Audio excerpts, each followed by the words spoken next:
Le système immunitaire, comment cela fonctionne en fait? Nous vous présentons l'ennemi. L'ennemi, ce sont de possibles agents pathogènes comme les bactéries, les virus et les moisissures qui peuvent envahir l'organisme. Lorsque l'ennemi attaque votre organisme, votre système immunitaire entre en action et le protège contre ces influences extérieures. Pour vous protéger contre ces pathogènes, votre organisme a ses propres défenseurs.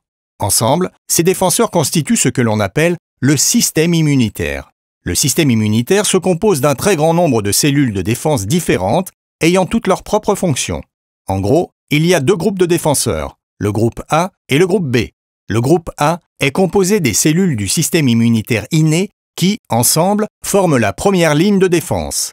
Ce sont des cellules bénéfiques axées sur la défense contre tous les ennemis et, comme leur nom le laisse entendre, ce sont des cellules immunitaires qui sont présentes chez tout le monde dès la naissance. Le groupe B est constitué de cellules immunitaires spécifiques acquises. Ces cellules bénéfiques constituent la seconde ligne de défense contre les ennemis. Elles possèdent une mémoire et assurent donc une protection de longue durée contre les ennemis. Comme leur nom le laisse entendre, ces cellules immunitaires sont acquises au fur et à mesure que nous grandissons. Voyons maintenant comment fonctionne le système immunitaire au niveau de l'intestin. Voici une coupe transversale d'un intestin sain. Les cellules bleues sont des cellules de l'immunité innée. Elles défendent entre autres le tissu intestinal contre les influences extérieures. Dans la circulation sanguine, au bas de l'illustration, vous voyez également des cellules roses. Ces cellules font partie de l'immunité spécifique. Mais que se passe-t-il lorsque la paroi intestinale est endommagée, par exemple dans la maladie de Crohn? Lorsque la paroi intestinale est endommagée, des ennemis peuvent envahir le tissu intestinal. Les défenseurs présents dans le tissu intestinal vont alors tenter d'éliminer l'ennemi.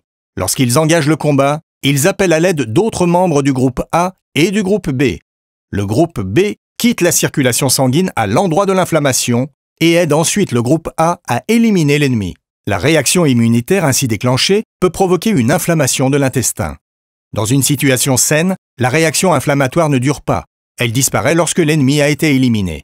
Chez les personnes qui souffrent d'une inflammation intestinale chronique, le système immunitaire est hyperactif. Les cellules de défense sont trop actives. La paroi intestinale ne peut dès lors pas récupérer et parfois même est davantage endommagée. Les ennemis continuent quant à eux à envahir le tissu intestinal, ce qui fait que les cellules de défense restent actives et la paroi intestinale reste ainsi enflammée.